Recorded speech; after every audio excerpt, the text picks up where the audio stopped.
สวัสดีค่ะยินดีต้อนรับสู่ช่องพระนุนะคะนี่เด้ของข่อยได้ดอกงามอยู่ก่อนนี่ โอ้ย โอเคอีกเลย ดอกพอดีเล ว่าย มันได้ปลูกโหลดบาดนี่ โอ้ย มันดอกอ้วน ฟังเด้อปุเด้อ ลุงเสือว่าเฮ็ดคืออันปุว่าสั่น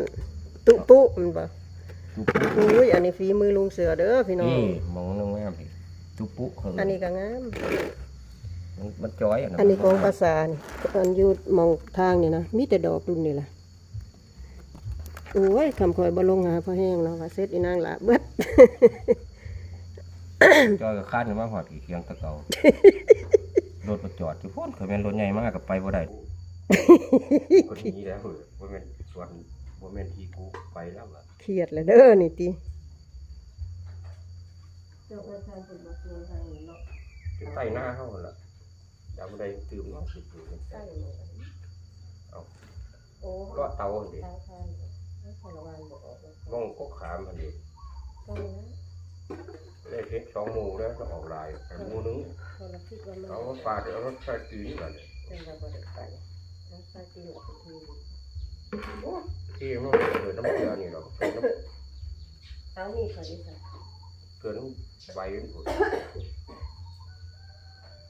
น้ำยาเขาไปถือใบมันเน่า มันเห็นแล้วหมด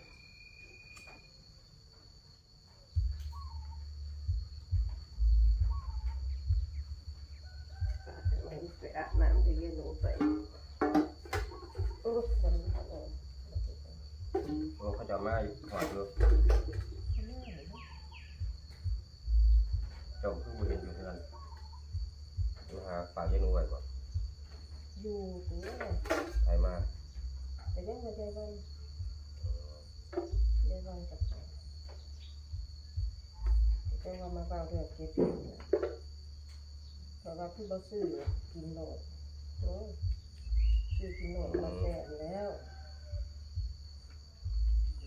ทั้งเมื่อยทั้งเสียเงินเพิ่นว่าใหญ่วันไว้ก็จะสั่นตัวว่าคันสิซื้อกินโหลดมันก็บ่แซ่บ เพิ่งเมื่อเพิ่งมีแห้งใครอยู่ได้ คนบ่มันคนบ่รู้ว่ามันออกมาแซ่บ เป็นตะไปคนเพิ่งเมื่อเพิ่งมีแห้งแรกกับเมื่อยมันมีแห้งน้ำหลังเอาก็เศร้าเมื่อยมันก็มีแห้งตัว เออ ที่คิดใส่เต็ม เออ ๆเนี่ยเดียว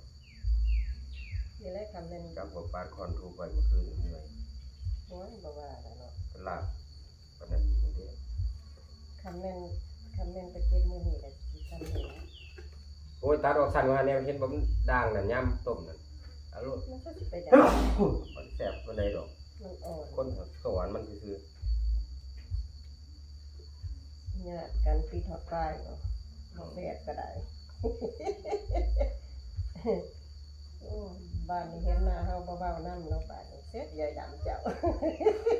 ก็ยอยดำเขาบ่ได้เลยเขาเจ้ากินไปกินน้ำเย็นเพื่อนพยาบาลว่า เจ้าสองคนเมื่อวาน เจ้า2คนหมู่บ้าน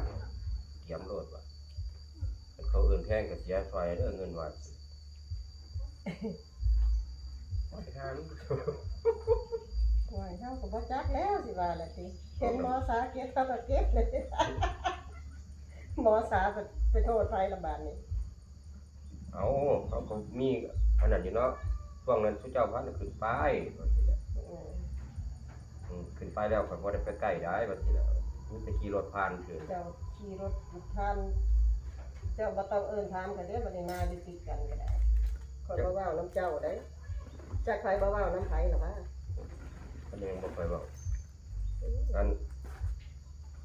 เบิ่งได้หมอง บัดนี้ขี่รถเขาก็สิบ่ให้ผ่านแล้วบัดนี้เขาสิบ่ให้ผ่านแล้วบัดนี้ว่าสิเขาสิเขียนไปคิดอายุห้ามผ่านก็สิว่า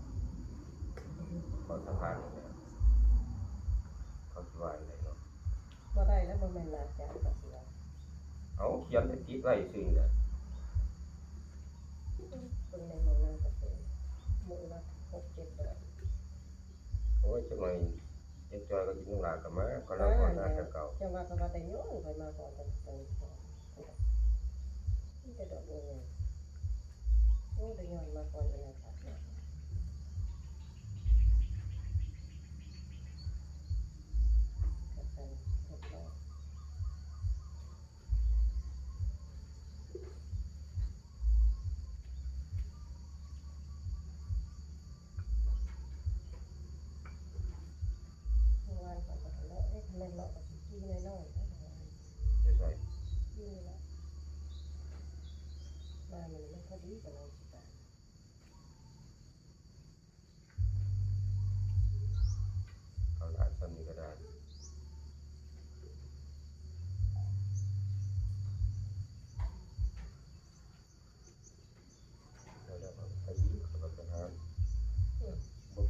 ตะกาแล้วแห้งลงมันแห้งแล้วบ่ได้ติงหยัง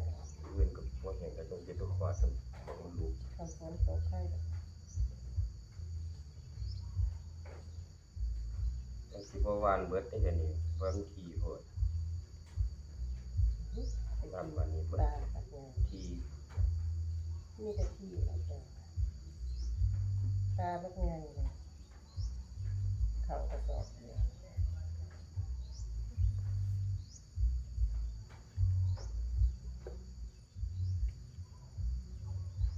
นะเขาสอนเด็กว่ามีผู้ไปบ่ว่า บ่มีใครไปแล้ว คือห้อยเชียบแต่เหล่ละทางผ่าน ที่แม่แต่นะมันหักกระออกเนาะมันหักกระเริ่มออกมือนี่กับมาบ้านเชี่ยแต่ยาแล้วเชี่ยแต่หมดก่อนแล้วท่านเด็กก่อนเห็นหักกระออกตัวในคอยสอนลงแล้วก็เป็น ที่เราขึ้นป้ายอยู่แล้วบ่นี่ก็ได้ เนาะ บ่ขึ้นดอกบัดนี้ ดอกท่าเนาะแสดงอันนี้สวย เราเขาบอกหน้าทุกสอน ทางกับอีนางหลาก็เจ้าบริหารได้มันบ่มีผู้เอาหลานอยู่ ที่ใส่ อือหือ อยู่นี่แม่เราประสาท โอ้ยเจ้าบ่ได้มาขาย ป้ากันเด็กหน้าเป็นสอนในป้าอยู่ข้างตะเลไปซื้อ แล้วไปอันนั้นเด็กจางไปที่สุดนั้น เราไปมันจะขายเครื่องมาแช่ตู้ซื้อเครื่องไฟอีกต่างหาก แล้วจากนั้นก็เปลืองอยู่เลยละแล้วก็เจ้า คือบ่เฮ็ดแซ่บมันได้ โอ้สภาพมาตามคนไทยเนาะ ก็ปันบิดกินเนาะ เห็นป้ายถอยจากที่ว่าสิไปเบิ่งเนาะอันนี้อุ้ย เมื่อวานมันไปโหนรอทั้งเสียงเก่าอันดอกอันเมื่อวานเนี่ยบ่แล ซุ่มเคยไปได้ลงไปฮอดพุ่นกับเสียดำเราก็ได้หัวหมดเดียวบ้านเอามาลำบาก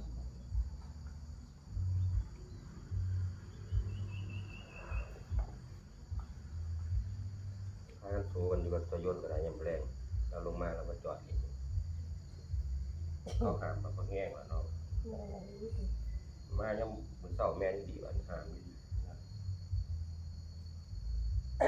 น้อยมันขี่รถจะแนมเบิ่งข่อยก็เดียดำอยู่เนาะ แม่นบ่ หมู่บ้านมันตาน่ะนะตานี่อีหานี่เนาะกูบ่ทันได้มาทางเก็บเลยสิว่า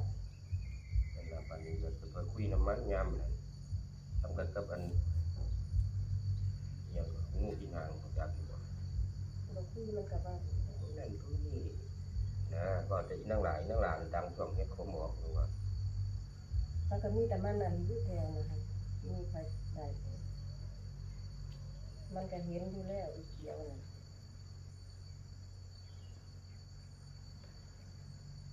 มือนั้นมันก็หายได้ยายจอยนะ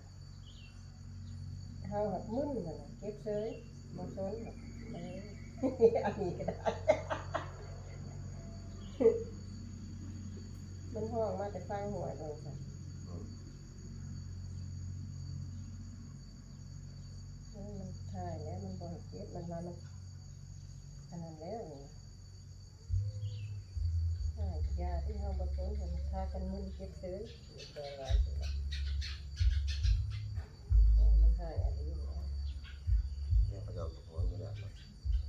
แต่เป็นลูกเนี่ย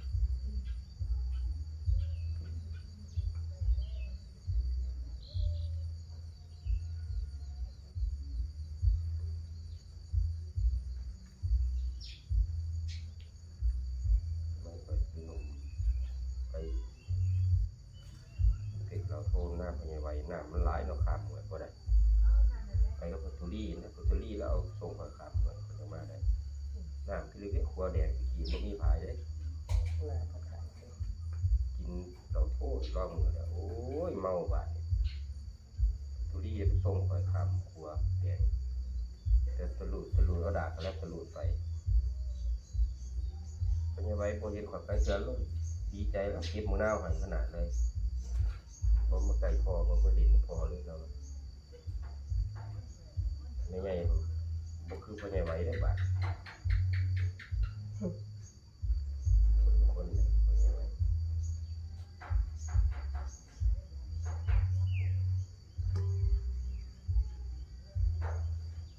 จะออกมาก็เป็น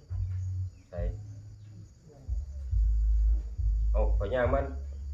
ทางดีข่อยไผสิมาบอกข่อยก็บ่ได้ลงหม่องมันห่วงหาข่อยไปหาก็ไปแวะเบิ่งซื่อๆสิได้หาหยัง เพิ่นเฮ็ดผู้เดียว บ่มีหอดสีมันก็อยู่หั่นแหล้วอ้วนๆก็บ่ได้ถามมันได้ล่ะมีแต่ข่อยว่าโอ้ยบ่มีหอดสี เพิ่นเฮ็ดโดดเดี่ยวจ้ะ โอ้ยเรียนตาก็อยู่แยกว่าบ่แม่นบ่ ที่คนละส่วน คนละส่วนละมั้ย บ่มีแล้วมันพากันเก็บเบิดเลยเดี๋ยวมาบ้านเลยมาบ้านเด้อ บ่เนาะมันว่านกับพามันเคลียร์จีนเบิดแล้วมันว่าจะคิดไปสอบนำมันยังแล้วจะสอใครหรอก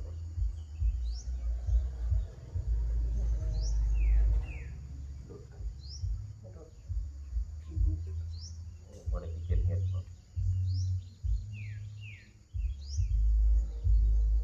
เฮ็ดงานแล้วก็หยุดเป็นเดือน ไปแล้วบ่ เฮ็ดงานมาไปมาตู้มาบ้านขี่รถสวนกัน